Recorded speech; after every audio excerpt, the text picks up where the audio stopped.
नमस्कार, आदाब। Crime petrol dial 100 में आप सबका स्वागत है। इंसान का अतीत गुजरे हुए दिन के अखबार की तरह से होता है, जिसकी रिसाइकलिंग से पहले हम अक्सर कुछ कटिंग्स खूबसूरत पलों की तरह संभाल कर रख लेते हैं। गुजरे हुए कल को अगर आज में जिंदा रखकर हमें पॉजिटिव एनर्जी मिलती है तो बेहतर है, लेकिन अगर गुजरा हुआ कल हमें आगे बढ़ने से रोकता है तो उसे भुला देने में ही भलाई है, क्योंकि आने वाला हर कल नई सुर्खियों से शुरू होता है। मुंबई के Thakkar college of arts and science के डीन सत्यभामा रंधावा को शिक्षा मंत्रालय ने शिक्षक दिवस पे टीचर्स ऑनर्ड अवार्ड देने की घोषणा की है। सत्यभामा रंधावा ने अपने योगदान से न सिर्फ अपने कॉलेज को एक ऊंचे मकाम पे पहुंचाया है, बल्कि अपनी काबिलियत के बल पे उन्होंने कई उपलब्धियां भी हासिल की है। ठक्कर कॉलेज के head of trustees Himanshu Thakkar ने अपना बयान सोशल नेटवर्किंग साइट पे पोस्ट करते हुए लिखा है कि उन्हें गर्व है कि Thakkar college of arts and science के डीन सत्यभामा रंधावा उनके शिक्षा संस्थान से जुड़ी हुई है।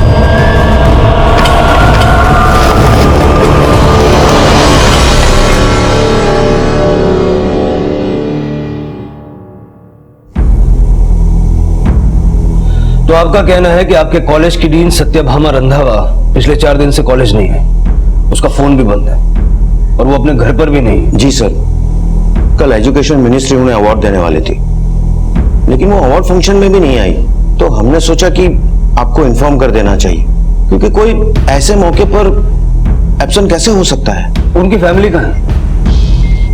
सर, सत्यभामा डिवोर्सी है और उनकी एक बेटी है रूही, हमारी कॉलेज में पढ़ती है। पापा, मैं यहाँ अकेले नहीं रुकने वाली। या तो आप मेरे साथ मुंबई में रहो या फिर मुझे अपने साथ पुणे ले चलो। बेटा, मैं यहाँ कैसे रह सकता हूँ?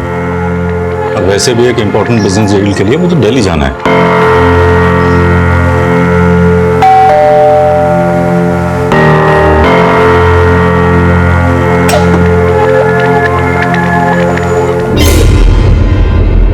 संदेश जी, सत्यभामा पिछले 4 दिन से कॉलेज नहीं गई, वो अपने घर पे भी नहीं, उसका फोन भी बंद है, लेकिन कॉलेज अथॉरिटीज से हमें पता चलता है, आपसे नहीं, कि वो लापता है। नहीं सर, वो लापता नहीं है, अपनी मर्जी से कहीं गई। कहाँ? ये नहीं पता, लेकिन उन्होंने जाने से पहले मुझे एक मेल किया था। कैसा मेल?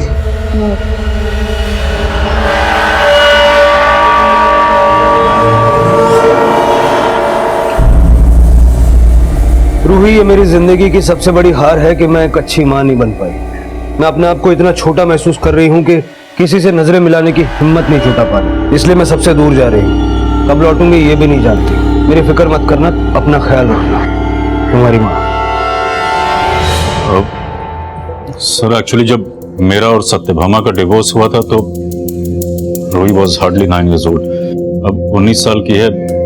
इसकी इच्छा है कि वो अपनी माँ के साथ नहीं, अपने पापा के साथ रहे, तो बस इसी बात से हर्ट होकर वो। हर्ट नहीं, तो मुझे इमोशनली ब्लैकमेल कर रही है ताकि मैं अपना फैसला बदल दूं। तुम अपनी माँ के साथ क्यों नहीं रहना चाहती? अब तक मैं उन्हीं के साथ तो रह रही थी, लेकिन अब मुझे पापा के साथ रहना है। सत्यभामा जा कहाँ सकती? No idea sir. इंसान की निजी जिंदगी के रहस्य सबसे ज्यादा उसके करीबी लोग ही जानते हैं। हमारे हर फैसले से हमारे अपने परिचित होते हैं, लेकिन क्या सत्यभामा के परिवार वाले भी उसकी जिंदगी के रहस्यों से परिचित थे, या फिर ये महज उनकी गलतफहमी थी? और या फिर सत्यभामा का पति संदेश और बेटी रूही पुलिस से कुछ छिपाने की कोशिश कर रहे थे? पुलिस इन सभी सवालों के जवाब ढूंढ ही रही थी कि तभी ठक्कर कॉलेज से जुड़े एक और घिनौने अपराध की घटना सामने आई। साक्षी, साक्षी, साक्षी, साक्षी, साक्षी, साक्षी, साक्षी।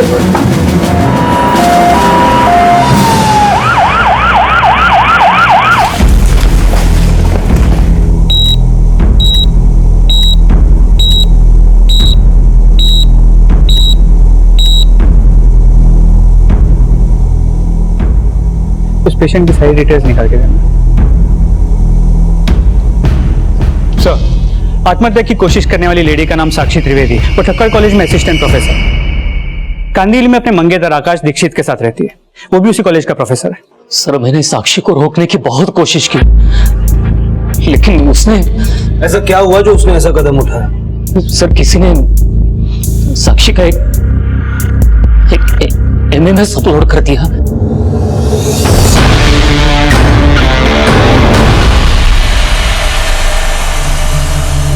तो लगता है जब ये वीडियो बना साक्षी अपने होश में नहीं थी। आईटी एक्सपर्ट से कांटेक्ट करो, पता करो ये वीडियो किसने, कहां से और कब अपलोड किया है, सारी डिटेल्स निकालो। जी सर।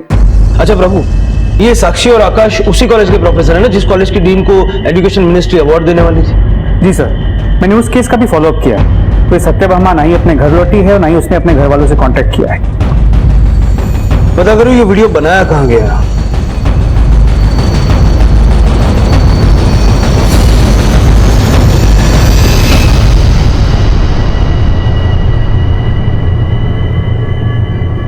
वो वीडियो यही तुम्हारे बेडरूम में बना है।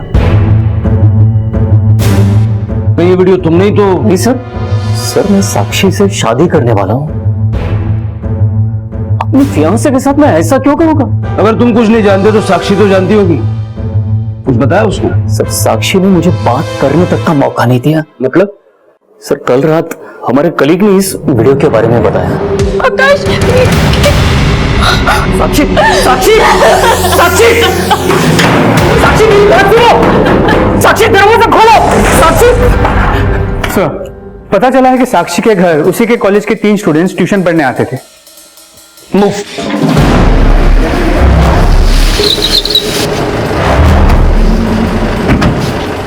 बुरा मत देखो, बुरा मत बोलो, बुरा मत सुनो। तुम तीनों ऐसे दिखा रहे हो जैसे तुम लोग बहुत ही डिसिप्लिन हो, लेकिन अगर पता चला ये कांड तुम में से ही किसी ने किया है तो... सर, मुझे नहीं लगता कि ये तीनों या कॉलेज का कोई भी स्टूडेंट ऐसी हरकत करेगा। ये किसी बाहर वाले का काम है। बाहर वाले का क्या, किसी घर वाले का भी काम हो सकता है। आकाश और साक्षी के कॉल रिकॉर्ड निकालो, पता करो वाकई इनके बीच सब कुछ ठीक भी था या कहानी कुछ और ही है। सर।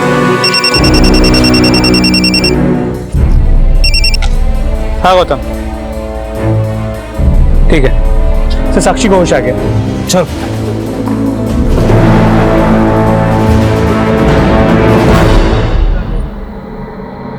नहीं सर, आकाश ऐसा नहीं कर सकता, मुझसे बहुत प्यार करता है। तो फिर ऐसा कौन हो सकता है जो तुम्हारे ही घर में तुम्हारा वीडियो बना दे और तुम्हें पता ही ना चले? हमें पता चला है कि कुछ मेल स्टूडेंट्स तुम्हारे पास ट्यूशन पढ़ने आते हैं, कहीं ये काम उनमें से किसी का... सर, मुझे कुछ नहीं पता, और आप प्लीज इस वीडियो के बारे में किसी से कोई बात मत करिए। इट्स अ रिक्वेस्ट सर, मेरी बहुत बदनामी हो रही है सर।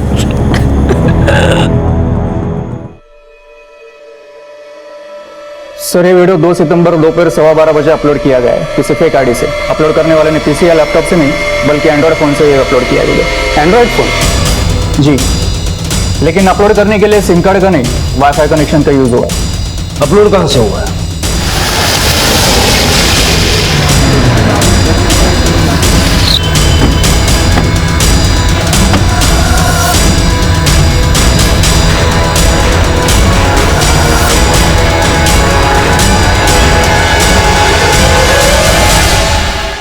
सर, ये वाईफाई कनेक्शन तो स्टूडेंट्स लाइब्रेरी का है, लेकिन आप ये सब... साक्षी का वीडियो यहीं से, इसी कॉलेज से अपलोड हुआ है। क्या? लाइब्रेरी में सीसीटीवी कैमरास हैं? जी सर। मुझे अब भी सारा फुटेज देखना है। जी।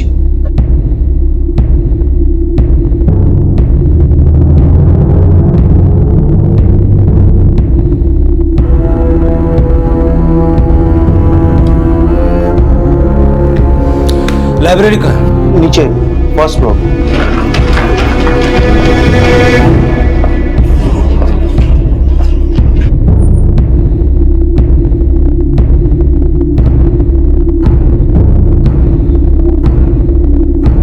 देखते हैं नेटवर्क कहां तक पकड़ता है।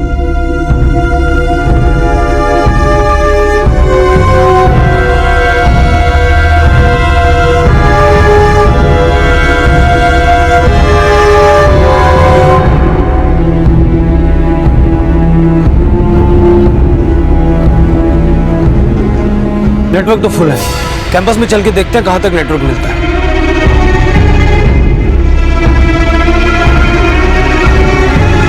यहाँ तक नेटवर्क मिल रहा है और ये जगह भी बड़ी सुनसान। किसी ने बड़ी चालाकी से यहीं खड़े रहकर वाईफाई नेटवर्क यूज किया ताकि वो सीसीटीवी में भी ना दिखे। सर मैं 2 सितंबर को एब्सेंट था सर आप कॉलेज में किसी से भी पूछ सकते हैं। यही तो तेरी चालाकी है। तू 2 सितंबर को कॉलेज में आया था लेकिन क्लास अटेंड नहीं की और अपने टीचर का वीडियो अपलोड किया। नहीं सर मैंने कोई वीडियो अपलोड नहीं किया। नहीं सर मैं सच बोल रहा हूँ, आप मेरा विश्वास कीजिए।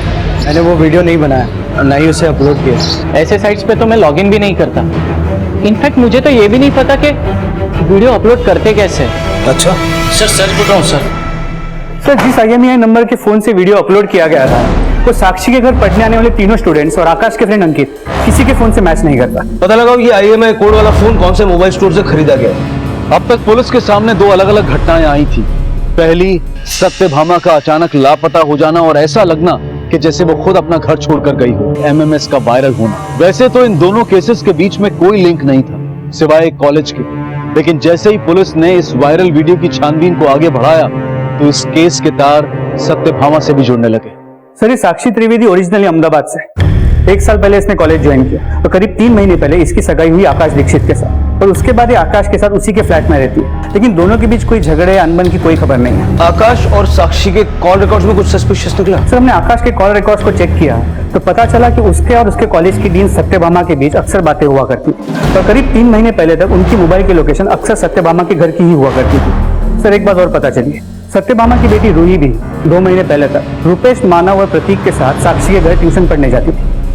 प्रभु ऐसा करो, इस सत्यभामा, उसकी बेटी रूही और उसके एक्स हस्बैंड संदेश के कॉल रिकॉर्ड्स में निकल पाओ। पुलिस अब ये पता लगाने में जुट गई कि साक्षी के वायरल वीडियो का केस कहीं सत्यभामा के अचानक गायब हो जाने से तो नहीं जुड़ा और सत्यभामा की कॉल डिटेल में कुछ नए समीकरण सामने आए।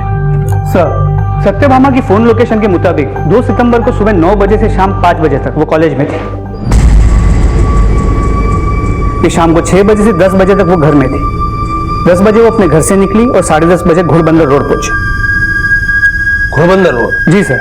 और उसके 1 घंटे 20 मिनट बाद 11:50 से सुबह 6 बजे तक उसकी मोबाइल की लोकेशन वडोदरा की तरफ मूव कर रही थी। 6 बजे वडोदरा पहुंची और उसका मोबाइल स्विच ऑफ हो गया जो अब तक बंद है। 1 घंटा 20 मिनट घोड़बंदर रोड में, वहां किससे मिलने गई हो? सर 2 सितंबर को संदेश की फोन की लोकेशन घोड़बंदर रोड की ही थी और रात 10:30 बजे तक रूही का फोन भी उसी एरिया में एक्टिव था, जिसके बाद उसका फोन स्विच ऑफ हो गया और अगले दिन रात 8 बजे जब उसका फोन स्विच ऑन हुआ तो अपने पिता संदेश के साथ पुणे में थी। सत्यभामा ने रूही को मेल किया था 2 सितंबर रात 11:45 को, यानी कि वडोदरा जाने से ठीक 5 मिनट पहले। सर उसी रात सत्यभामा ने रात 10 और 10:30 के बीच रूही को 3 वॉइस मैसेज भी भेजे थे। मैं उनका फोन रिसीव करती तो वो मुझे घर बुला लेती, इसलिए मैंने फोन ऑफ कर दिया। आप तब रूही के साथ थे? जी, वो एक्चुअली मैं 1 सितंबर को पूना से मुंबई आ गया था। मैं पूना में ही रहता हूँ। रुके कहाँ थे? Hotel blue star, Ghodbunder road, थाने।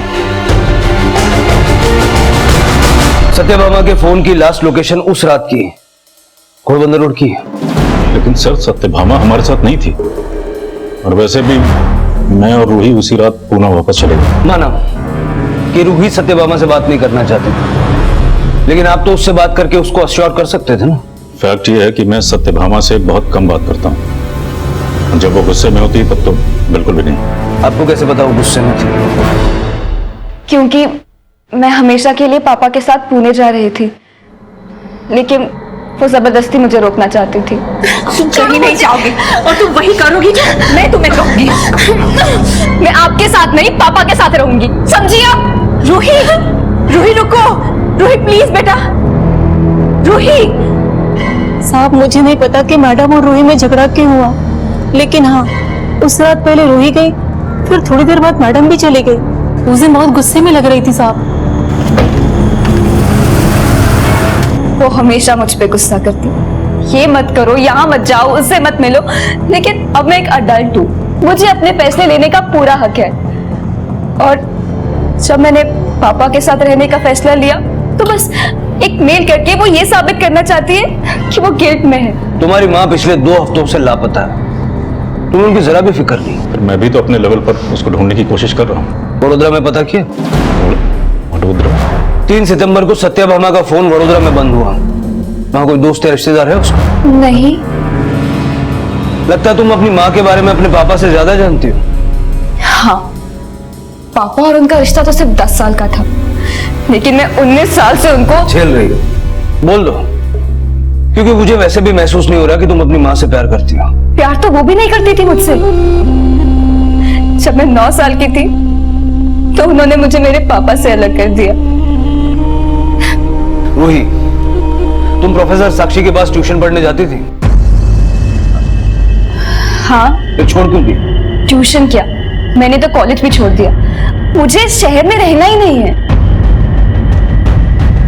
प्रोफेसर आकाश का तुम्हारे घर आना जाना था?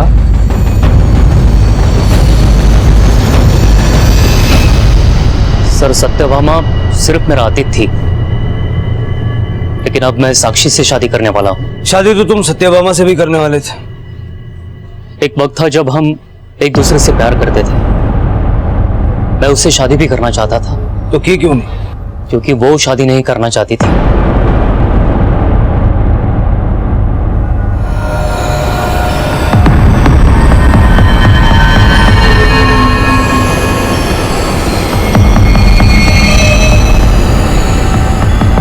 तुम किसी से भी मिलो, मुझे क्या प्रॉब्लम हो सकती है? मैं तो सजेस्ट कर रहा हूँ कि अगर वो इतना पसंद है शादी कर लो उससे। तुम चाहते हो कि मैं शादी कर लूं ताकि तुम मुझे एलिमनी देने से छुटकारा पा लो? भूल गया था कि या तो तुम फ्लर्ट करती हो या फ्रॉड, जैसा तुमने मेरे साथ किया एलिमनी पाने के लिए। इतना पैसा है तुम्हारे पास, 1 लाख रुपए महीना देने के लिए तुम्हारी जान जा रही है? 1 लाख नहीं, तुम्हें जितना पैसा चाहिए ले लो, लेकिन प्लीज रूही को मेरे साथ रहने दो। देखो रूही तो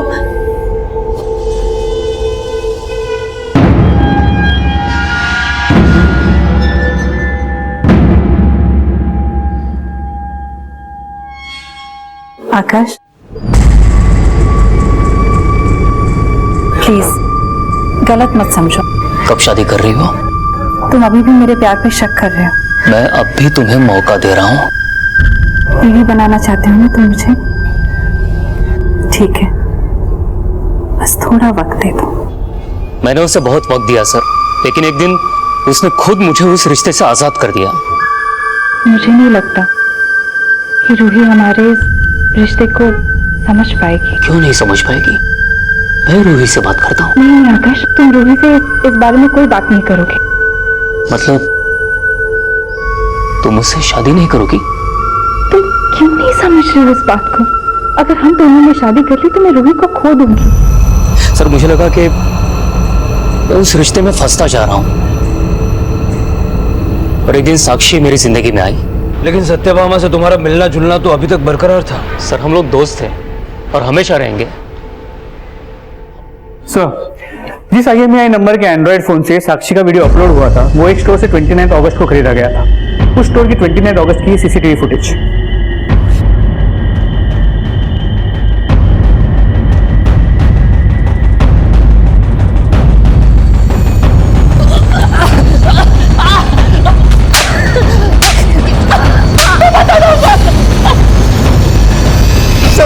मानता हूँ कि वो वीडियो मैंने अपलोड किया था, लेकिन सच कहता हूँ सर, वो वीडियो मैंने नहीं बनाया सर, वो वीडियो रुपेश ने बनाया था।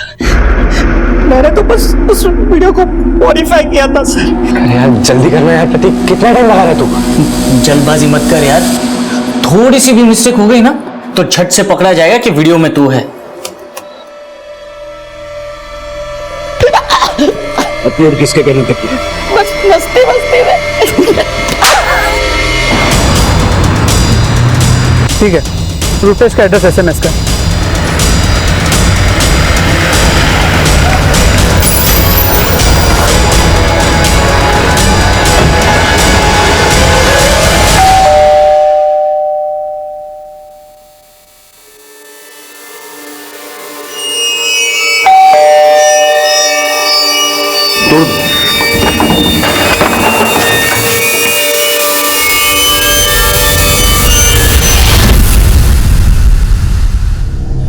नीचे उतारो, सारा घर चेक करो। सर,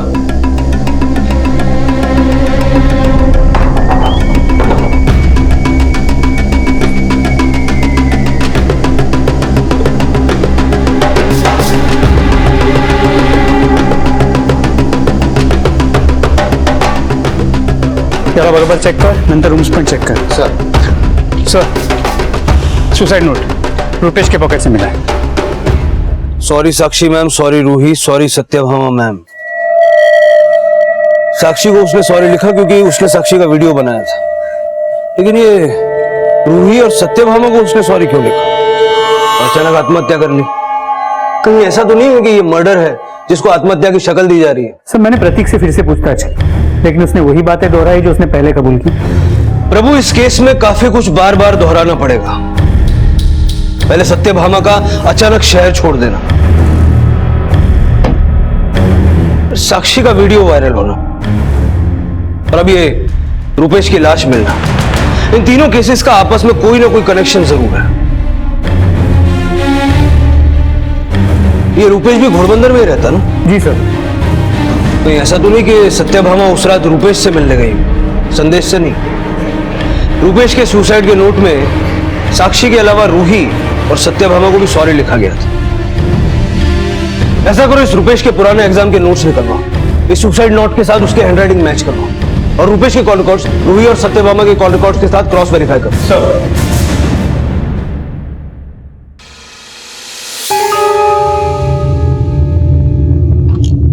रूही, सत्यभामा का कोई मेल, मैसेज या कोई फोन आया? आपने सिर्फ ये पूछने के लिए मुझे बुलाया? नहीं, तुम्हारे बॉयफ्रेंड का सुसाइडल केस डिस्कस करना था. मेरा कोई बॉयफ्रेंड नहीं. लेकिन तुम्हारे फ्रेंड्स का कहना है कि तुम्हारा और रुपेश का अफेयर था.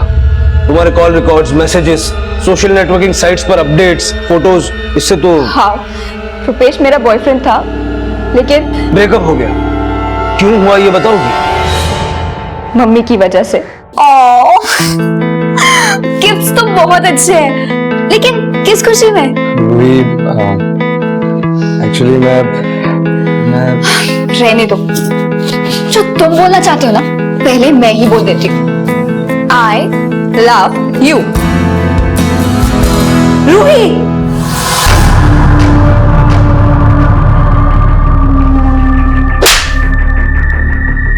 मम्मी ने रुपेश को मारा ही नहीं, उसे रस्टिकेट करने की धमकी दी. अगर मैं रुपेश से ब्रेकअप नहीं करती तो वो उसका करियर बर्बाद कर देती. रूही, तुम जानती हो तुम्हारी साक्षी मैम के साथ वीडियो में जो लड़का था रुपेश ही था. वीडियो भी उसी ने रिकॉर्ड किया. नहीं सर, रुपेश ऐसा नहीं कर सकता.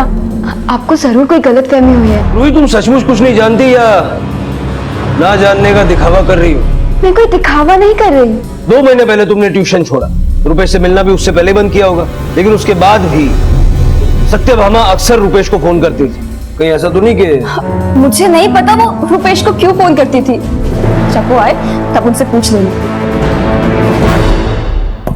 सर, संदेश ने 1 सितंबर को घोड़बंदर रोड के ब्लू स्टार होटल में दोपहर के 2 बजे चेक इन किया. वो 2 सितंबर की रात 10 बजे चेकआउट किया, लेकिन ना रूही उस होटल में गई ना सत्यभामा. प्रभु, कहीं ऐसा तो नहीं कि रूही उस रात पुणे जाने से पहले रुपेश के घर गई हो, और रूही और सत्यभामा की झगड़े की वजह संदेश नहीं रुपेश हो.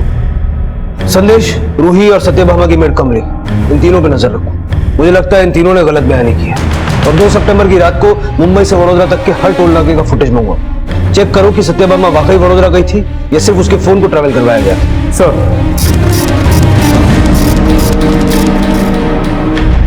पुलिस अब ये पता लगाने में जुट गई कि आखिरकार सत्यभामा कहां थी. पुलिस हर एंगल से इस केस को इन्वेस्टिगेट कर रही थी, और जल्द ही सत्यभामा से जुड़ा एक क्लू उनके हाथ लगा.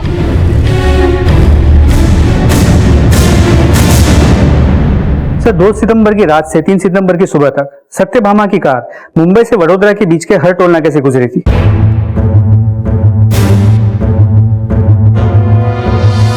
गाड़ी तो सत्यभामा की है, लेकिन चेहरा ठीक से दिखाई नहीं दे रहा. इस गाड़ी ने वडोदरा के आगे कोई टोल नाका क्रॉस किया? नहीं सर. सर, पता चला कि सत्यभामा की मेड कमली ने 3 दिन पहले श्रीहरि ज्वेलर्स से 2.5 लाख की ज्वेलरी खरीदी थी. सर, मैं सच बोल रही हूँ. वो पैसा मैंने पाई करके जोड़ा है. मैं चोर नहीं हूँ साहब, मैंने कोई चोरी नहीं की. रूही ने तुम्हारे नाम की चोरी की शिकायत दर्ज की है. क्या?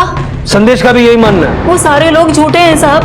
उन लोगों ने तो मुझे खुद 3 लाख रुपए दिए हैं कि मैं आपसे कुछ भी सच ना बताऊं. कौन सी सच्चाई? सर, मैं नहीं चाहता था कि वो बात आपको पता चले, क्योंकि उससे सत्यभामा ही नहीं, मेरी रूही, हम सबकी बदनामी होती सर। बस इसीलिए पैसे दिए थे कमली को चुप रहने के लिए। चुप रहने का कोई फायदा नहीं, कमली हमें सब बता चुकी है। 2 सितंबर की रात को तुम्हारे और सत्यभामा के बीच के झगड़े की वजह तुम्हारे पापा नहीं, रूपेश था। आप इतना गिर गई, रुपेश को मजबूर करके आपने उससे इतना घिनौना काम करवाया। रुपेश तुम्हें मेरे खिलाफ भड़का रहा है, वो लड़का सही नहीं है, इसलिए मैंने तुम्हें उससे दूर करवाया था। बुरी आप है, इतनी बुरी कि मुझे आपसे बात करते हुए घिन आ रही है। तो तुम सत्यभामा को इसीलिए कोस रही थी कि रूपेश ने साक्षी का वीडियो सत्यभामा के कहने पे बनाया। ये बात तुम्हें रूपेश ने बताई?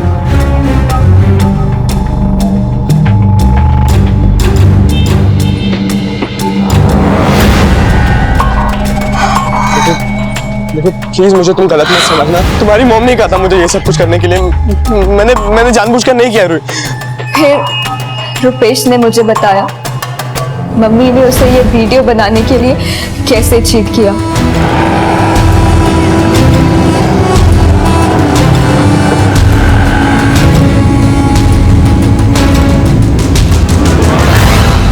रुपेश मैम आ जाओ, अंदर आके बैठ जाओ।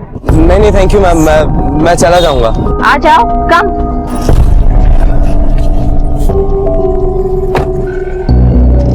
तो तुम रूही से सच्ची में प्यार करते हो या ऐसे ही फ्लर्ट कर रहे थे? नहीं मैम, मैं रूही से सच में। साबित कैसे करोगे? मैं कुछ समझा नहीं, आप क्या कह रही हैं? मैं तुम्हें एक मौका देती हूँ, तुम अगर रूही के साथ ये रिलेशनशिप कंटिन्यू करना चाहते हो तो तुम्हें मेरा एक काम करना होगा। काम करना होगा? रुपेश मम्मी की बातों में आ गया था। प्रतीक और मानव टाइम से पहले चले जाते हैं और तुम्हें 1 घंटा भी कम पड़ता है। लगता है फीस बढ़ानी पड़ेगी तुम्हारी। कॉफी पियो।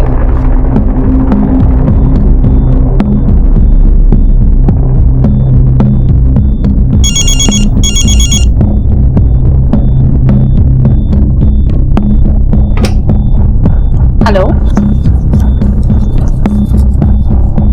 हेलो हेलो, ब्लैंक कॉल थी। हाँ लिखा तुमने? कॉफी पियो, ठंडी हो जाएगी।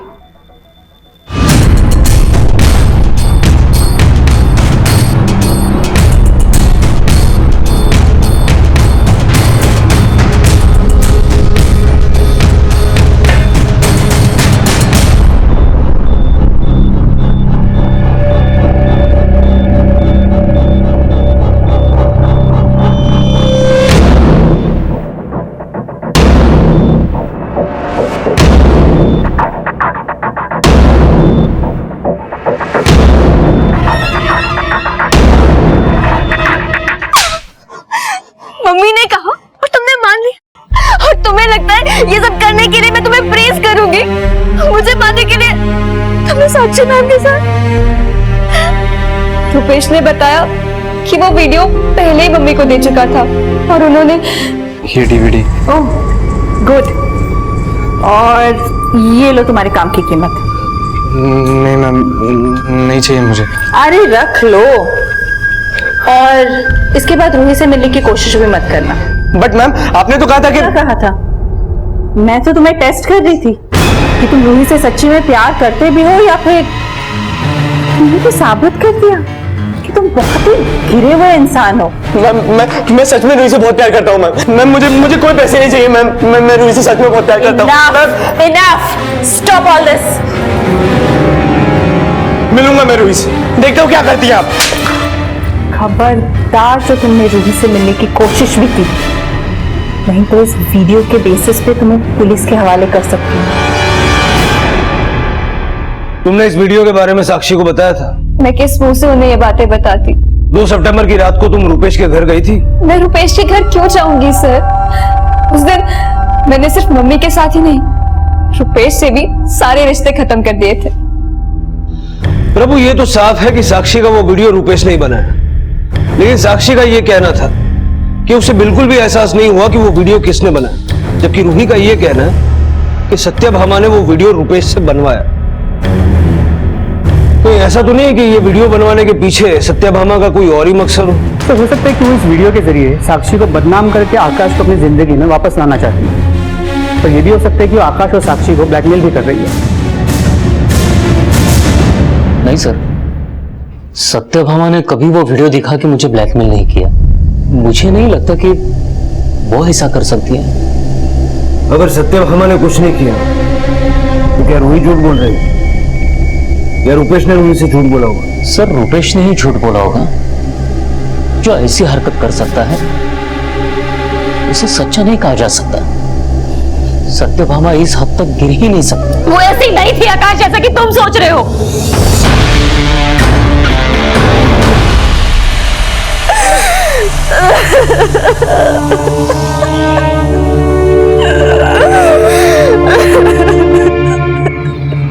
ये वीडियो सत्यभामा ने मुझे दिखाया था।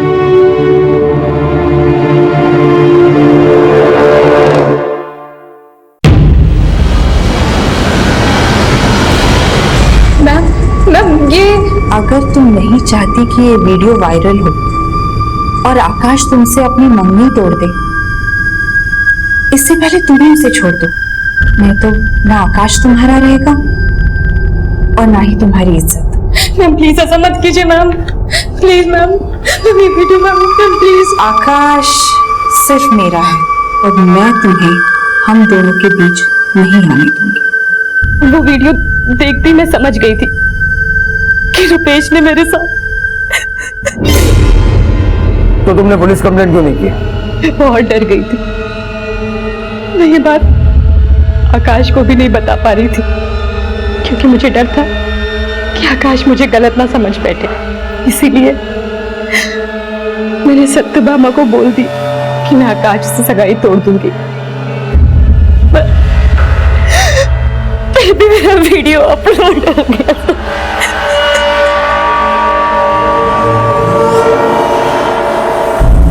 साक्षी के बयान से ये तो साफ है कि सत्यभामा इस वीडियो के जरिए आकाश को अपनी जिंदगी में वापस लाना चाहती थी। लेकिन प्रतीक ने इस वीडियो को 2 सितंबर को ही अपलोड कर दिया। जब सत्यभामा को पता चला तो वो घबरा गई कि कहीं वो फंस ना जाए, इसीलिए शायद शहर छोड़ के भाग गई। लेकिन 2 सितंबर की रात को वो घोड़बंदर रोड पर करीब 1.5 घंटा रुकी। क्यों और किसके साथ? तो मुझे तो लगता है वो तब रुपेश के ही घर गई होगी अपना गुस्सा निकालने कि उसने रूही को सारी सच्चाई क्यों बताई। तो उसे ये भी लग सकता है कि रुपेश ने ये वीडियो अपलोड किया हो उससे बदला लेने के लिए। हाँ प्रभु, लेकिन गुस्सा निकालने के लिए 1.5 घंटा? हाँ गौतम बोलो। ओके सर, सत्यभामा की कार वडोदरा के एक पार्किंग लॉट में मिली है।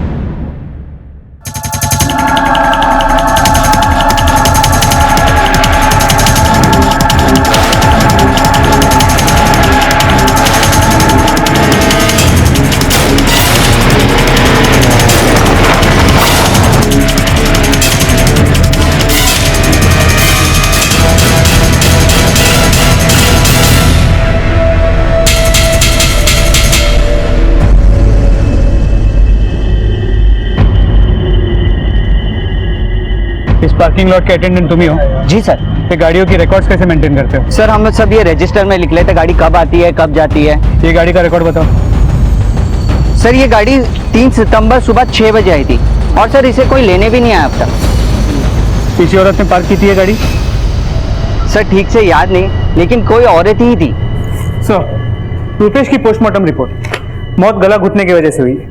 बॉडी पे कहीं भी खरोच या मारपीट के कोई निशान नहीं थे। प्रभु, अगर ये सुसाइड है तो रुपेश के सुसाइड नोट में साक्षी और रूही को सॉरी बोलना तो समझ में आता है, लेकिन उसने सत्यभामा को सॉरी क्यों लिखा? रूही के बयान के मुताबिक सत्यभामा ने हमेशा रुपेश के साथ गलत किया, फिर उसने सत्यभामा को सॉरी क्यों लिखा? नहीं ऐसा तो नहीं कि उसी ने सत्यभामा के साथ? तुरंत फॉरेंसिक टीम को रुपेश के घर पे बुलाओ। सर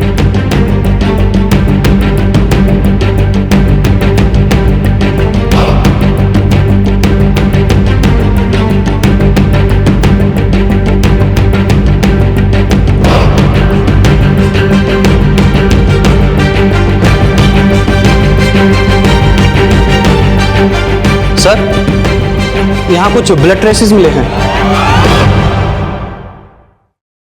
कितने पुराने होंगे ये ब्लड ट्रेसेस? ये तो सर अभी एग्जामिन करने के बाद ही बताया जा सकता है।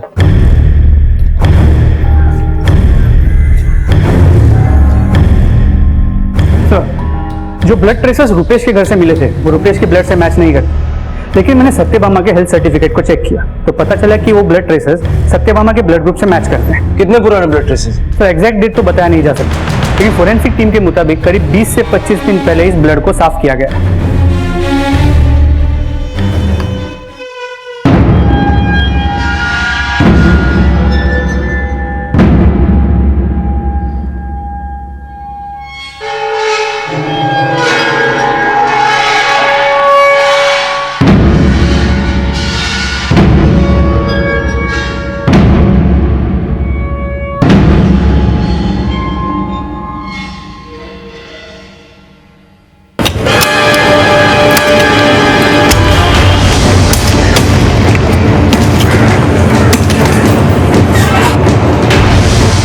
रुक जाओ।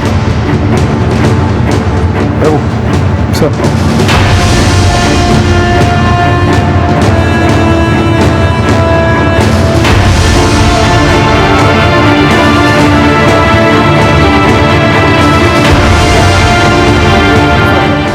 डीएनए टेस्ट से ये साफ हो गया है कि बॉडी सत्यभामा की ही थी, पर पोस्टमार्टम रिपोर्ट के मुताबिक हत्या का समय 2 सितंबर की रात करीब 11:15 बजे का था। अगर रात 11:15 बजे सत्यभामा का मर्डर हो गया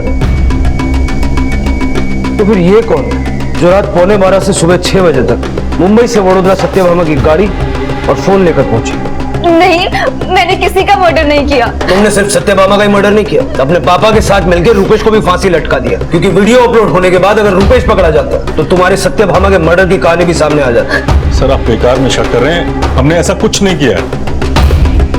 इस केस में पुलिस की थ्योरी बार बार बदल रही थी और क्राइम इतनी प्लानिंग के साथ किया गया था कि अपराधी के खिलाफ सबूत जुटाने में पुलिस को खासी दिक्कत का सामना करना पड़ रहा था। पर फिर एक ऐसा बारीक सुराग मिला जिसने इस केस को सही दिशा दे दी। 2 सितंबर की रात को तेरे फोन का लोकेशन तेरे घर का था, लेकिन 3 की सुबह 11 बजे वलसाड़ के एटीएम से तूने विड्रॉल कैसे किया? सर वो मेरा एटीएम कार्ड खो गया था, मैंने उसी दिन बैंक में कंप्लेंट भी रजिस्टर करवाई थी। आप चाहे तो चेक कर सकते हैं सर, वलसाड़ एटीएम की सीसीटीवी फुटेज चेक कर ली। वडोदरा से मुंबई लौटते हुए तेरे एटीएम कार्ड से तूने नहीं, साक्षी ने पैसे विड्रॉ किए थे।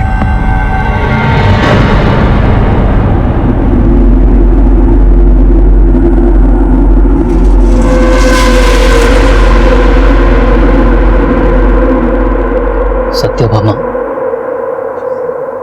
जौक की तरह चिपट गई थी मुझसे। मैंने साक्षी के साथ सगाई की तो उससे बर्दाश्त नहीं हुआ और खिलौना बेतरा चल के मुझे ब्लैकमेल करना शुरू कर दिया। अरे ये तुम मुझे ब्लैकमेल कर रही हो? तुम अब मेरे हाथों की कठपुतली बन चुके हो। मैं जैसे नचाना चाहूं तुम्हें नाचना होगा, समझे? उसने मुझे इतना मजबूर कर दिया कि मैं ना चाहते हुए भी उसके हाथों की कठपुतली बन के रह गया था। मैंने साक्षी को सब बता दिया और इससे पता चल गया कि वो वीडियो रुपेश ने ही बनाया होगा। मैं जानता था सत्यभामा की कमजोर नब्ज उसकी बेटी रूही थी और रूही को उससे दूर करने के लिए मैंने रुपेश को उकसाया कि वो रूही को सच बता दे।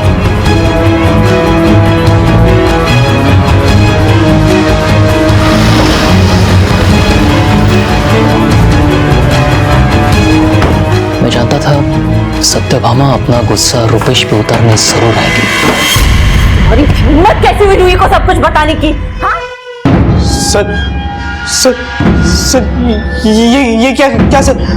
अगर मैं इसे नहीं मारता तो ये आज तुझे जान से मार देती।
इंसान का एक गलत फैसला एक पल में उसकी जिंदगी तबाह कर सकता है।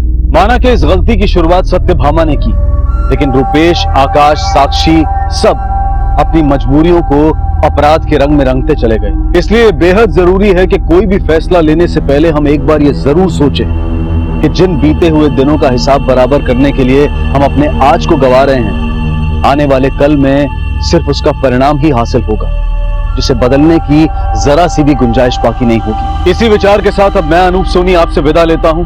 फिर मुलाकात होगी अगले एपिसोड में एक और चौंका देने वाले केस के साथ। तब तक अपना और अपने परिवार का ख्याल रखें और देखते रहें क्राइम पेट्रोल डायल 100। सबक एक को, सीख हम सबको।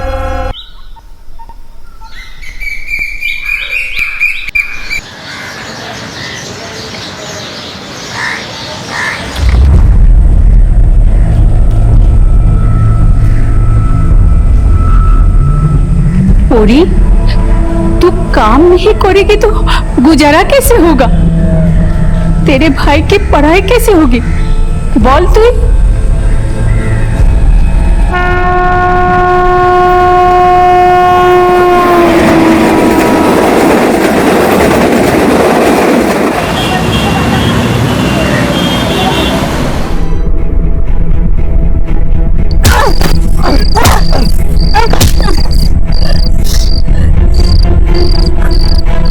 कच्चे घड़ों को जल्दी पकाने के लिए आग दिखाई जाती है, लेकिन जब कच्ची उम्र शोलों पर चलने पर मजबूर हो तो जिस्म भले ही खिलौना लगे, लेकिन इरादे किसी मजबूत पर्वत से कम नहीं होते। और किसी के इशारों पर नाचने वाली कठपुतली जब अपने कदमों पे खुद थिरकने की ठान लेती है तो किसी के रोके नहीं रुकती। ये केस एक ऐसी बच्ची का है जिसका बचपन अभावों में गुजरा और इन्हीं अभावों में तबाह भी हो गया। तो क्या अपनों की बुनियादी जरूरतों को पूरा करने की कोशिश ने ही पूरी को एक अपराधी बना दिया था? आखिर क्या वजह रही होगी कि पूरी गुनाहों की सीढ़ियां चढ़ रही थी और एक मामूली चोर से एक खूनी और एक बच्चा चुराने वाली बन गई?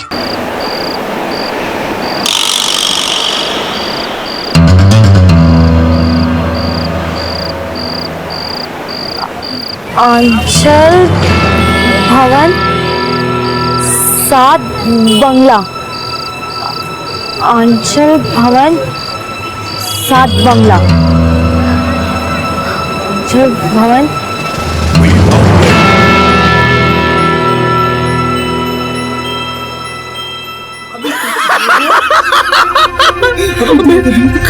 कहाँ से लाए यार तुम?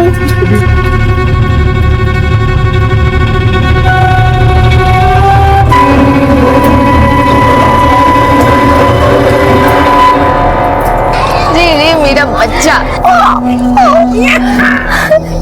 कितना खिलखिला जाता है ये बाहर आकर।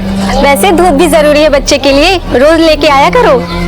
कहाँ धूप, मुंबई के मौसम का कोई भरोसा नहीं, कभी भी बारिश हो जाती है। और वैसे भी मैं इसे रोज रोज बाहर नहीं निकालूंगी, नजर लग जाती है।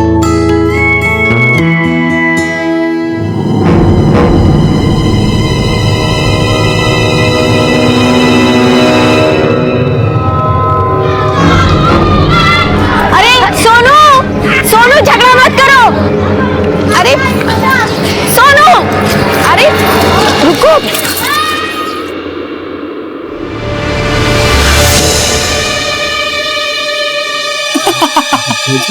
कहाँ से लाए?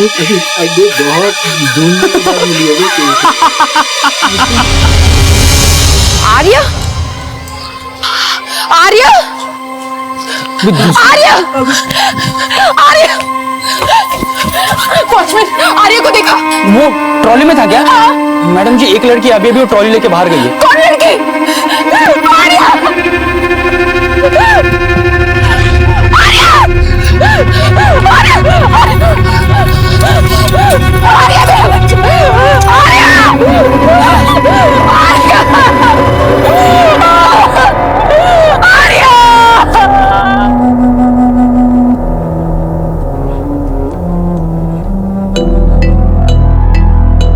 आपको पता है कौन थी वो लड़की जो आपका बच्चा चुरा के भागी है? नहीं मैडम, मुझे नहीं पता। अग्निहोत्री जी के ड्राइवर ने उसे देखा था। सर मैंने उसका चेहरा तो नहीं देखा, पर कोई 15-16 साल की लड़की होगी। गंदे से कपड़े पहने हुए थे। मुझे लगा बच्चे की आया है तो बाहर घुमाने ले जा रही है। ठीक है, जा सकते हो। अगर वो लड़की किसी किडनैपर गैंग से है तो बच्चे के पेरेंट्स को फिरौती के लिए कॉल आ सकता है। उनका फोन सर्वेलेंस पे डलवाओ और चाइल्ड ट्रैफिकिंग और बेगर गैंग से जुड़े जितने भी क्रिमिनल्स रिहा हुए हैं सबको लाइन अप करो। Okay sir. और एक टीम आंचल भवन के आसपास के एरिया में पूछताछ के लिए भेजो, शायद उस लड़की का हुलिया सामने आए। Right sir.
बच्चे की पपड़ी लेगी प्रेतनी।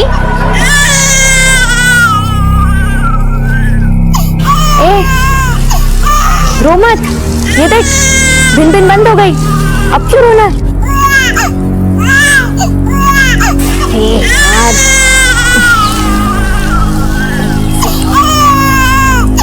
चल चल रो मत, रोना बंद कर। ले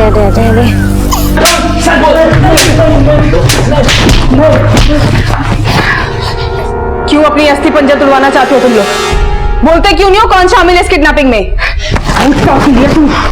अरे शपथ मैडम, मुझे कुछ पता नहीं है औरत कौन है और उसने बच्चा क्यों चुराया, मुझे बिल्कुल पता नहीं है मैडम, मुझे छोड़ दो मैडम। सर जो हिस्ट्री शीटर से सबको तोड़ा, लेकिन सर किसी को कुछ नहीं पता। तो फिर वो लड़की थी कौन और बच्चे को क्यों किडनैप करके गई? सर आंचल भवन के पास वाले एक पान वाले का कहना है कि 15-16 साल की लड़की ने आज ही उससे आंचल भवन का पता पूछा था। वो पान वाला लड़की का स्केच बनवा सकता है? सर उसे उसका चेहरा ठीक से याद तो नहीं है, लेकिन उसका कहना है कि अगर उस लड़की को दोबारा देखेगा तो जरूर पहचान लेगा। सर पान वाले के हिसाब से ये लड़की 15-16 साल की थी और इसने भी मैले कपड़े पहने थे। सर सेम डिस्क्रिप्शन उस ड्राइवर ने दिया था। मतलब दोनों लड़कियां एक ही हैं और वो आंचल भवन का पता पूछ रही थी। इसका मतलब वो जानती थी कि उसे बच्चा कहां से उठाना।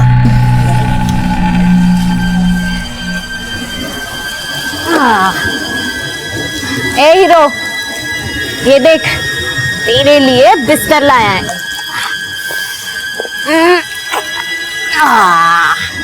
आजा, शाबाश। ये क्या हिचकी? कौन याद कर रहा है तुमको? लोमड़ी या सियार या फिर तितली? ये अब रो क्यों रहा है? रे रो क्यों रहा है अब तू? इतना रोएगा? चुप हो जा। तेरी हिचकी किचकिच बंद भी कर, माथा खराब हो रहा है। ये हिचकी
चुप हो जा, कितना रोएगा?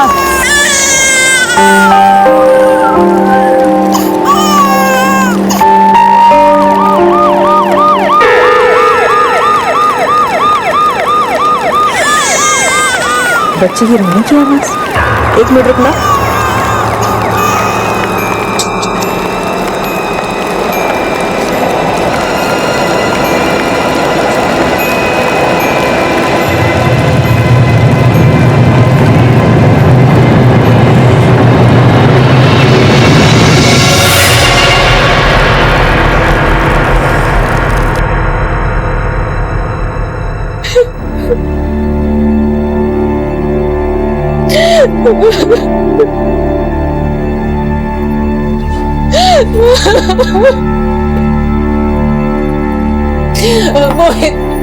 मोहित मुझे मेरा बच्चा वापस ला दो।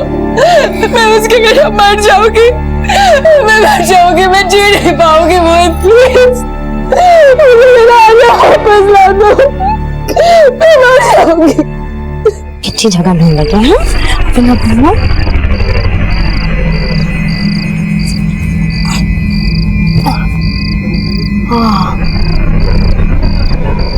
ये बिल अच्छा है ना? चल आजा। ए देखो, ये है हमारा नया बिल। अब हम दोनों को इधर ही टाइम पास करना है। हाँ, पुलिस भी हमें नहीं पकड़ पाएगी, है ना? फिर हम दोनों वहां से चले जाएंगे और शिकारी बाल नोचते रह जाएंगे। झूठ नहीं बोल रही मैं। रुक जा एक मिनट। ए देखो, ये है हमारा टिकट। देखा? देख तो ऐसे रहा जैसे सब समझ में आ रहा है। बदवा खोका घुमोलो पाराजू रोलो बोले गिएलो दिशे भूल भूलिते ध्यान खेचे काज ना दिगो किसे। पूरी उम्र में छोटी थी लेकिन समझ में काफी परिपक्व। उसके हाव भाव से तो यही लग रहा था कि वो इस बच्चे को कोई नुकसान नहीं पहुंचाना चाहती थी, लेकिन उसने ये बच्चा क्यों और किस मकसद से किडनैप किया, इसका खुलासा होना अभी बाकी था। और इसी बीच पूरी के हाथों हुए एक और अपराध का खुलासा हुआ।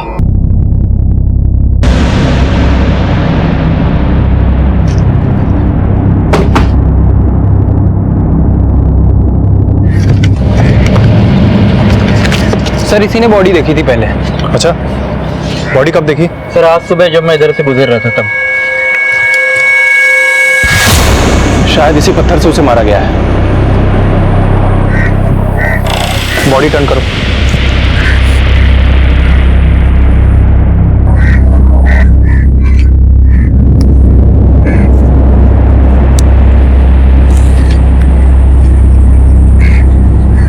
पैसे भी हैं और चेन भी। शिंदे इतना तो तय है कि हत्या लूट के इरादे से नहीं की गई, बल्कि किसी ने अपनी जाती दुश्मनी निकाली इससे। तरुण साल्वे। सर आर्य 2 दिन से लापता है और अब तक आप कुछ पता नहीं लगा पाए।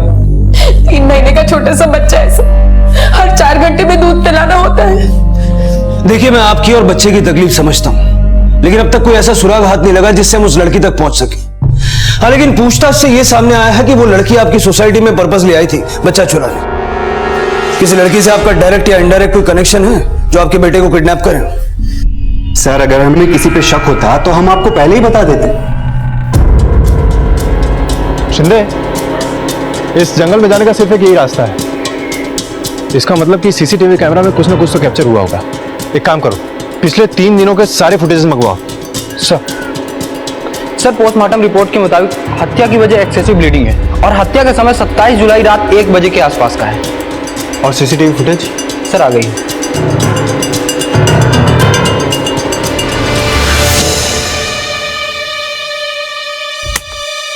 कि लड़की इतनी रात में? फॉरेंसिक रिपोर्ट के मुताबिक ये तो हत्या के बाद की फुटेज है। शिंदे, यहाँ पर 2 बातें हो सकती हैं। या तो इस लड़की ने मर्डर होते हुए देखा है, या तो इसने मर्डर किया है। एक काम करो, इस लड़की की तस्वीर सारे थानों में सर्कुलेट करो और पता लगाओ कि ये लड़की कौन है।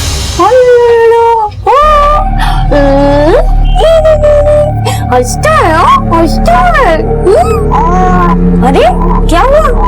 उंगली क्यों चूस रहा है? भूख लगी है क्या? वैसे भी तूने कल रात से कुछ नहीं खाया है, लेकिन मैं तुम्हारे लिए दूध कहाँ से लाऊं?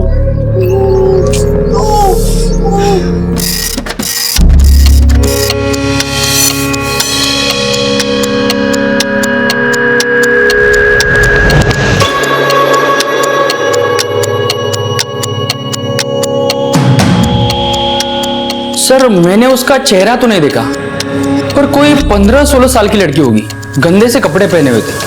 मुझे लगा बच्चे की आया है, बच्चे को घुमाने ले जा रही है। सर क्या ये वही लड़की है जिसने हमारे आर्य को किडनैप किया? आप पहचानते हैं इसे? नहीं सर, लेकिन अगर इस लड़की ने हमारे बच्चे को किडनैप किया है तो इस तस्वीर में हमारा बेटा इसके साथ क्यों नहीं है? ये फोटो 27 जुलाई की है और आपके बेटे की किडनैपिंग 28 जुलाई को हुई। आपके बेटे की किडनैपिंग से एक रात पहले एक मर्डर हुआ जिसमें लड़की सस्पेक्ट है। क्या ये लड़की मर्डर है? कहीं से मेरे आर्य को कुछ कर तो नहीं दो।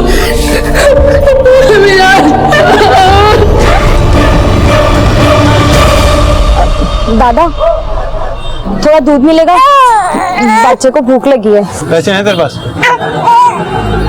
जैसे तू मुंडी ला रही है ना, वो अच्छा कदम मिला।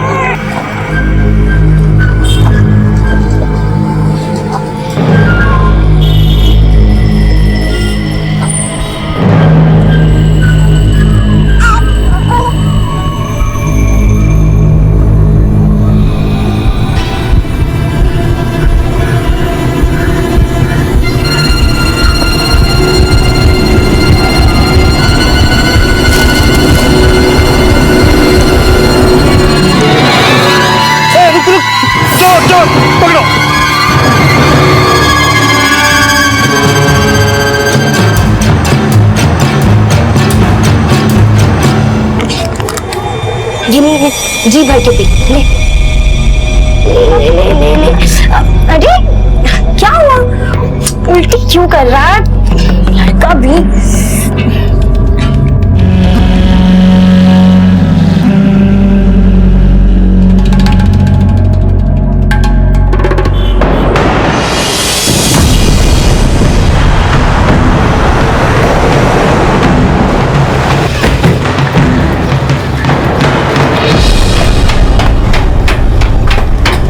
देखिए सालवे जी, ये सच है कि अब आपका बेटा इस दुनिया में नहीं है।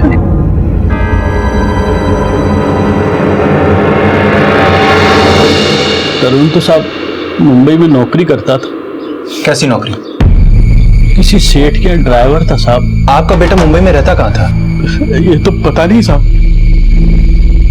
आप लोग इस लड़के को पहचानते हैं? नहीं साहब, कौन है ये? हालांकि तरुण के माता पिता पोरी के बारे में कुछ भी नहीं जानते थे, लेकिन पुलिस को लग रहा था कि तरुण और पोरी के बीच में कोई ना कोई कनेक्शन जरूर है। पोरी ने तरुण का मर्डर क्यों किया, यह सवाल उतना ही रहस्यपूर्ण था जितना कि पोरी का मोहित के बच्चों को किडनैप करना। और इन सवालों के बीच पोरी की जिंदगी के कई ऐसे राज छुपे थे जो इस केस को बेहद पेचीदा बनाने वाले थे। सर ये तरुण साल्वे है। सर मैंने बोरीवली पुलिस स्टेशन में तरुण साल्वे केस के बारे में जानकारी ली। ये भिवानी का रहने वाला था, लेकिन साहब तरुण साल्वे के परिवार वालों ने इस लड़की को आइडेंटिफाई नहीं किया जो कि तरुण साल्वे केस की सस्पेक्ट है। और पटेल परिवार के बच्चे के किडनैपिंग की भी। ये तरुण मुंबई में रहता कहाँ था? हो सकता है वहां से इस लड़की के बारे में कोई इंफॉर्मेशन मिले। सर तरुण ने अपने पेरेंट्स को मुंबई का कोई एड्रेस नहीं दिया था।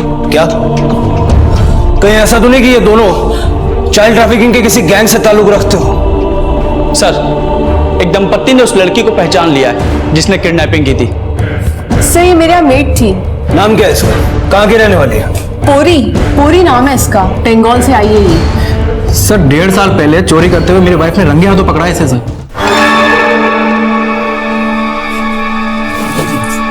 चोरी कर रही थी? नहीं। हाँ? चोरी कर रही थी? सर बहुत चालाक लड़की थी, तुरंत रफू चक्कर हो गई। इसको काम पे किसी एजेंसी के थ्रू रखा था या? एजेंसी के थ्रू ही रखा था सर। एक राकेश रॉय नाम का आदमी, वो चलाता है इस एजेंसी को। साहब हमारा लगा है वो कोई भी नौकर ऐसा नहीं किया जैसा पोरी ने किया। पोरी ने तुम्हारी एजेंसी से कांटेक्ट कैसे किया? सर पोरी हमारा गांव का है, हमारा बंधु बोला बहुत जरूरतमंद है, हमको उस पर तरस आ गया। अब वो कहाँ? हमको नहीं मालूम साहब, हमने उसको बोल दिया हम उसे कोई काम नहीं दिलवाएगा। इसे पहचानते हो? ना साहब। पोरी के परिवार में कौन कौन है? उसका माँ है और उसका छोटा भाई है। उसके गांव का एड्रेस दो हमको। जी साहब। क्या हुआ तुझे? रो रहा है इतना? चुप हो जा, चुप हो जा। पापा क्या है तू?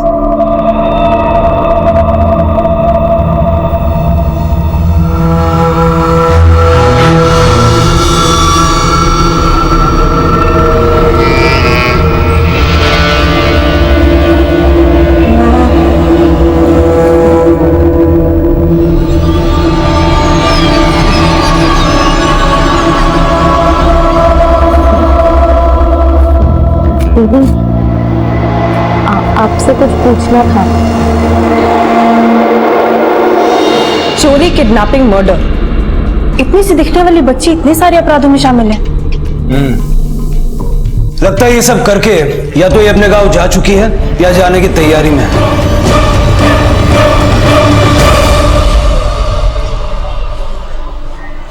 30 रुपए।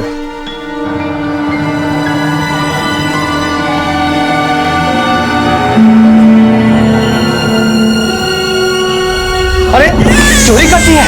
हाँ? पैसे निकाल निकाल निकाल निकाल, पैसे निकाल, पैसे निकाल, पैसे।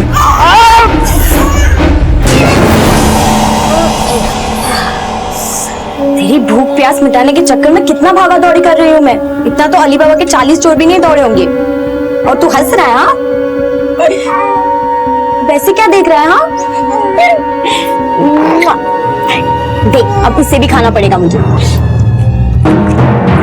नहीं नहीं, मेरी पूरी कभी कुछ गलत नहीं कर सकती।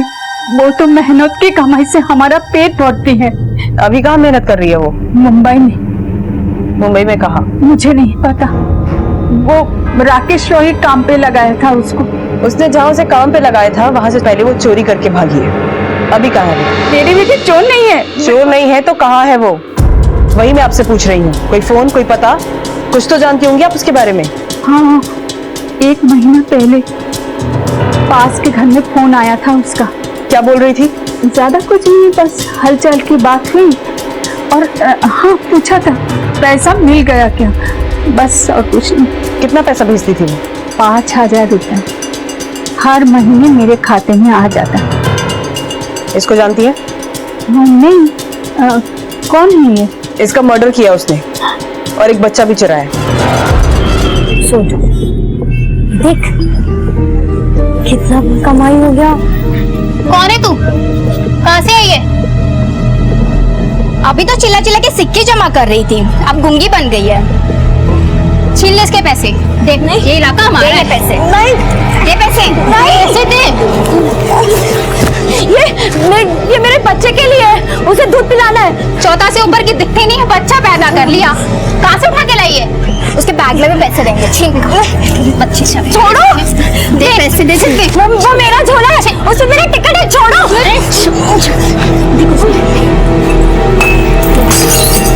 छोड़ो सर, मेरा झोला वापस दो। मैं मेरे झोले के बिना नहीं जाऊंगी।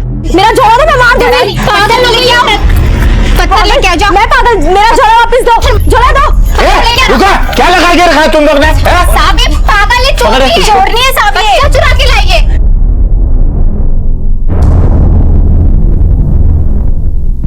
हाँ सर, ये वही लड़की है जो मेरी दुकान से चोरी करके भागी थी। क्या चुराया था उसने? शतावरी।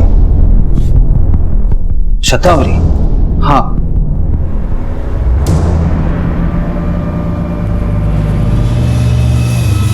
बड़ी शेरनी बननी थी ना। अब पुलिस चूहे की तरह धुनाई करेगी ना, तब अकल आएगी।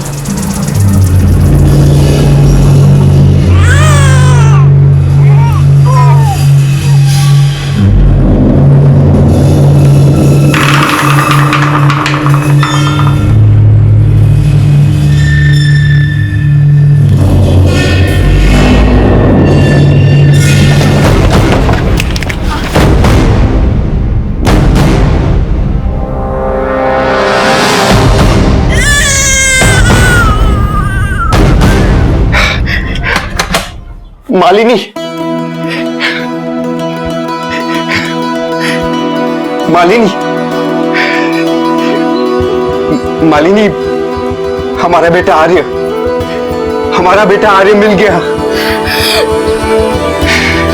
मोहित और मालिनी को उनका बच्चा तो मिल गया, लेकिन पोरी ने इस बच्चे को क्यों चुराया था, इस सवाल का जवाब पुलिस को अभी तक नहीं मिल पाया था, क्योंकि पोरी अपनी जान जोखिम में डालकर फरार हो गई थी। लेकिन अब जो कुछ भी सामने आने वाला था वो इस केस को एक ऐसे आयाम पर ले जाने वाला था जो बचपन और इंसानियत दोनों की हदों से परे था। अगर पोरी भीख मांग रही थी तो क्या ये बच्चा उसने सिर्फ भीख मांगने के लिए चुराया? और हर महीने अपनी मां के अकाउंट में 5,000 रुपए वो कहां से कमा के जमा करती थी? अगर उसने तरुण का वाकई मर्डर किया है तो क्यों? और उसके बाद खुलेआम बिना किसी डर के वो भीख क्यों मांग रही थी? सर मुझे ये भी समझ में नहीं आ रहा है कि उसे सतावरी क्यों चुराया। सर सतावरी औरतें प्रेगनेंसी के बाद ब्रेस्ट मिल्क का वॉल्यूम बढ़ाने के लिए लेती हैं। साहब वो बच्चे को हाथ भी नहीं लगाने दे रही थी, कह रही थी कि वो उसका बच्चा है। उसका बच्चा? मैडम मैंने देखा वो बच्चे को अपनी छाती पे भी लगा रही थी। तुम्हारा मतलब वो बच्चे को दूध पिला रही थी? शायद, वरना वो नौटंकी भी कर सकती है, क्या पता। आर्य मेरा और मालिनी का बेटा है। इस फाइल में आर्य का बर्थ सर्टिफिकेट और मालिनी के डिलीवरी रिपोर्ट्स हैं। आप कुछ भी बोल रहे हैं। देखिए ज्यादा तैश में मत आइए। हम ये सवाल आपसे इसलिए पूछ रहे हैं क्योंकि पोरी को आर्य को दूध पिलाते हुए देखा गया था। तो मुझे क्या पता उसे कौन सा दौरा पड़ा जो ये हरकत कर रही थी।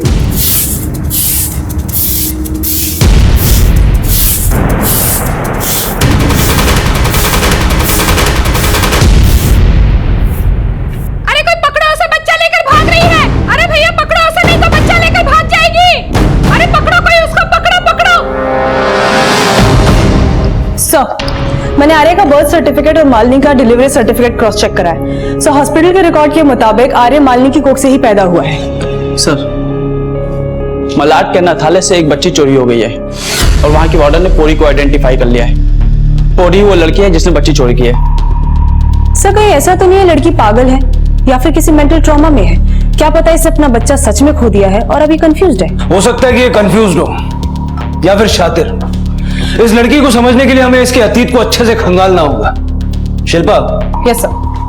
पता करो हर महीने अपनी मां के अकाउंट में 5,000 ये कहां से लाके जमा करती है। Okay sir.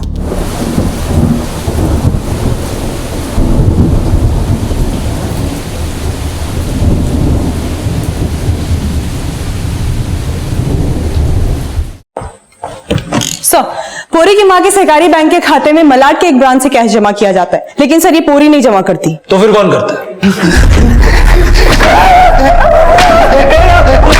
बताता साहब, बताता साहब।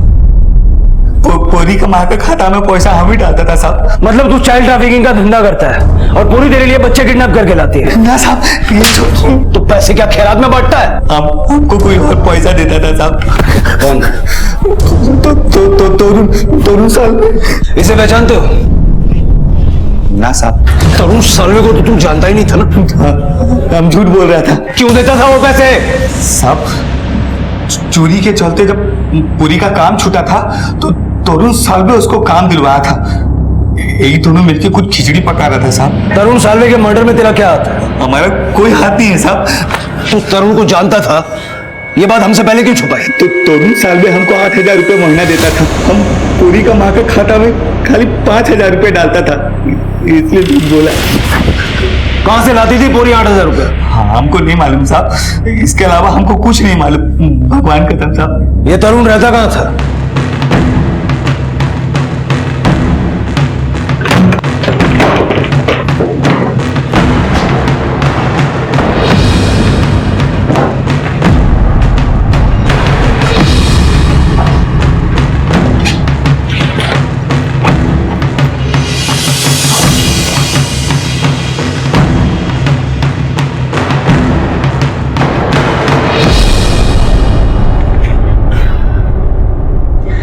कपड़े देख के तो लगता है कि शायद पूरी तरुण के साथ रहती थी। 18, 19, 20 तो बहुत कम पैसा है। इतने पैसे में मुंबई से कैसे निकलेंगे? कुछ और करना पड़ेगा, पर क्या कर सकते हैं? ए दादा आओ आओ, दीदी आप भी आओ, मैं खेल दिखाऊंगी। मैं इस बच्चे के लिए कुछ भी कर सकती हूँ। दादा आओ आओ, दीदी आप भी आओ, सब आओ, मैं खेल बताऊंगी। मैं ये ईटा है ना, मैं ये ईटा भी खा सकती हूँ।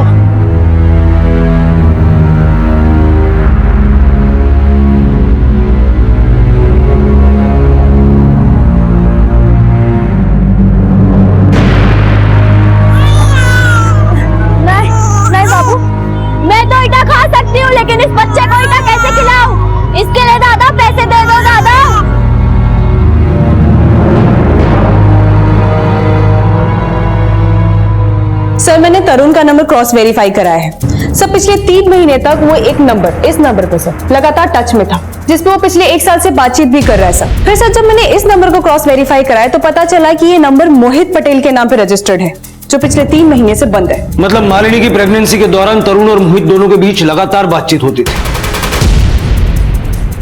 जो कि डिलीवरी के बाद तुरंत रुक गई। सर वो मेरा पुराना नंबर था। 1 साल पहले मेरा फोन खो गया था, मुझे नहीं पता कि मेरे फोन से कोई कॉल कर रहा था। उस नंबर से तेरी बीवी को भी फोन जाते थे? सर वो मैंने कुछ नहीं किया। पहले ये बता, आर्य किसका बच्चा है?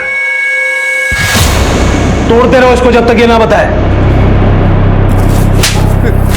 मोहित और मालिनी के रिश्तेदारों से पता करो, क्या मालिनी वाकई प्रेग्नेंट थी या उसने हॉस्पिटल के साथ मिलकर कोई धांधली की है? सर हम जो सोच रहे हैं अगर वो वाकई सच है तो ये समझ में नहीं आ रहा है कि पूरी ने अनाथालय से दूसरा बच्चा क्यों उठाया, और सर ये तरुण साल्वे का मर्डर किसने किया?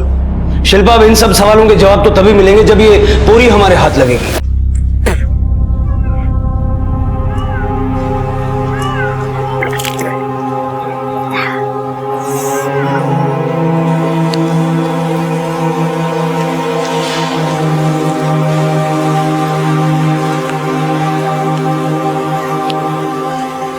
ए चुटकी, खेल देखा मेरा? ये देख कितने पैसे मिले, देखा? मजा आया ना? अब सब ठीक हो जाएगा और फिर हम दोनों गांव जाएंगे और फिर हमें कोई नहीं ढूंढ पाएगा, है ना? अरे तू इतनी शांत क्यों है? लाल तो बड़ा परेशान करता था, हिचकी उल्टी सब लफड़े करता था, लेकिन तू इतनी चुप क्यों है? हाँ, भूख लगी है क्या? अरे ये क्या, तू तो बहुत गर्म है, तुझे तो बहुत बुखार है। चुटकी गर्म है, अच्छा जल्दी। कुछ नहीं होगा चुटकी, तुझे मैं तुझे दवाखाना लेके जाऊंगी, कुछ नहीं होने दूंगी चुटकी को, कुछ। आजा।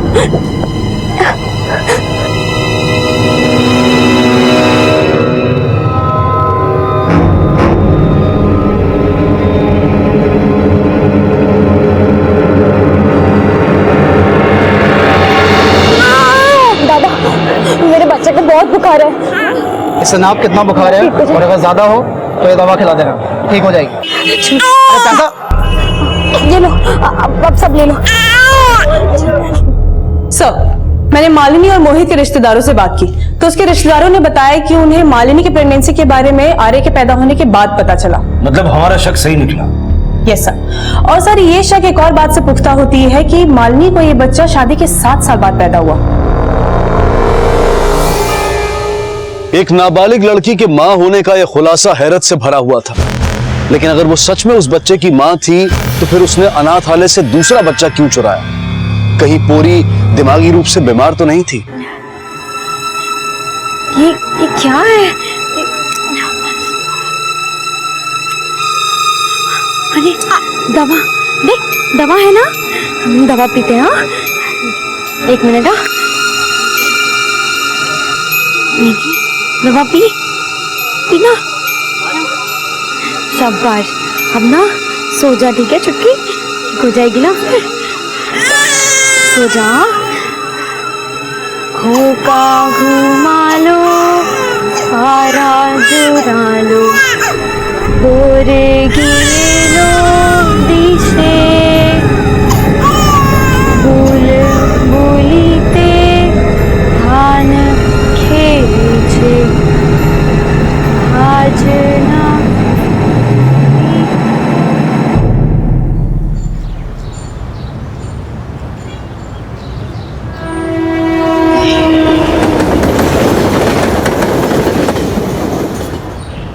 चुटकी अब तक सो रही है? ये देख, तेरा बुखार तो पूरा उतर गया है। चुटकी, हे चुटकी, क्या हुआ?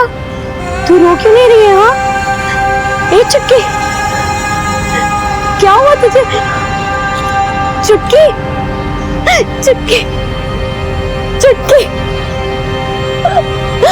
चुटकी आँख तो खोल। चुटकी क्या हुआ तुमको? चुटकी छुटकी।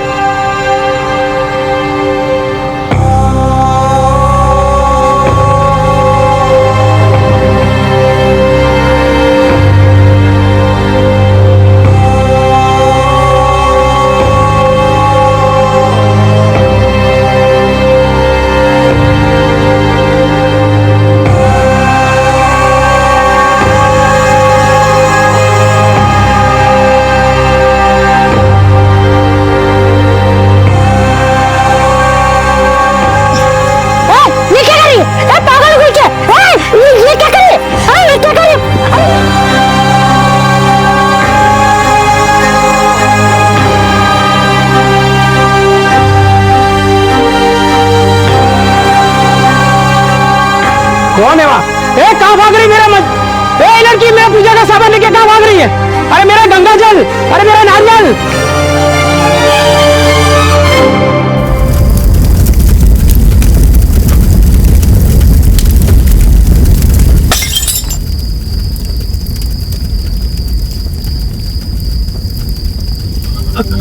कौन? क्या चाहिए?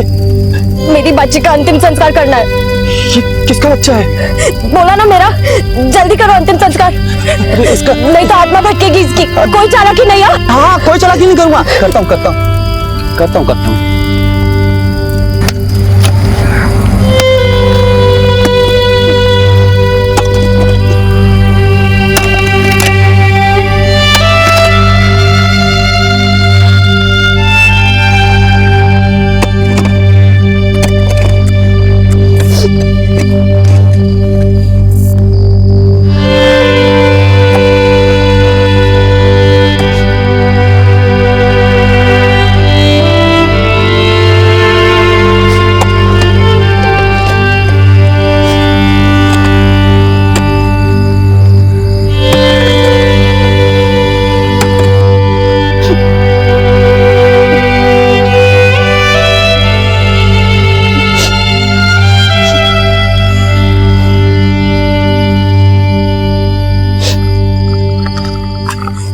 इस बच्ची को नहीं, मैं नहीं दूंगी।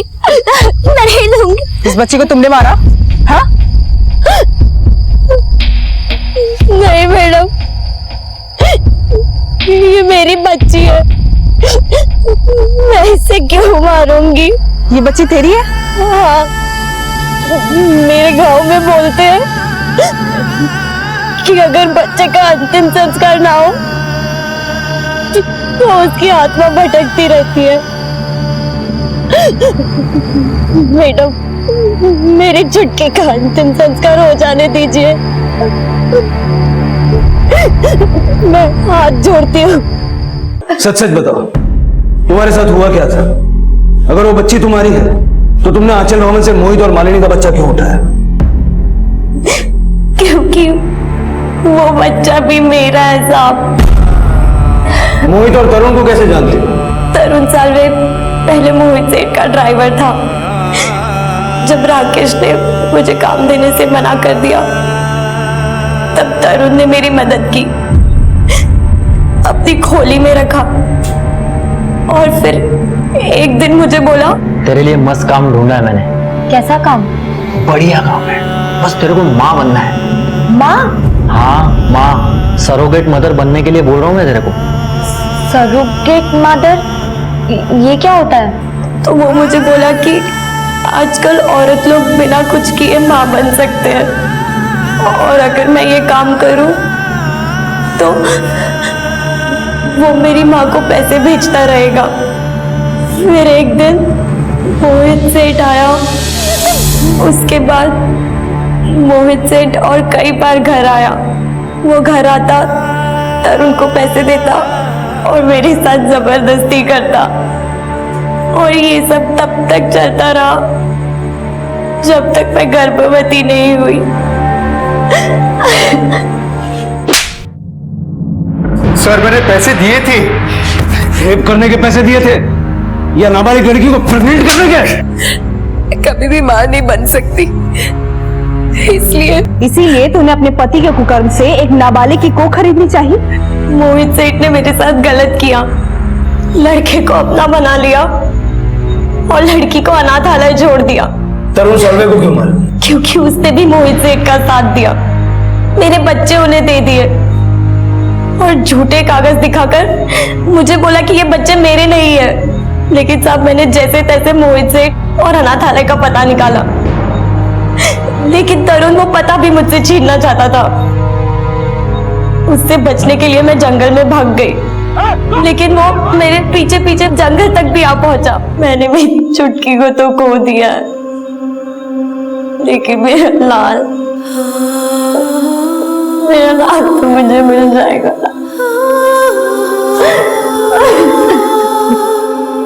अपना और अपने परिवार का पेट भरने के लिए पूरी जो संघर्ष कर रही थी, उस संघर्ष में पूरी जैसे न जाने कितने बच्चे अपने परिवार से दूर दर-बदर की ठोकरें खा रहे हैं। लेकिन किसी की भूख और प्यास का इतना सस्ता सौदा कोई कैसे कर सकता है कि पहले एक नाबालिग को अपनी हवस का शिकार बनाए और फिर उसकी कोख से अपना कुल दीपक पैदा करवाने की सोचे।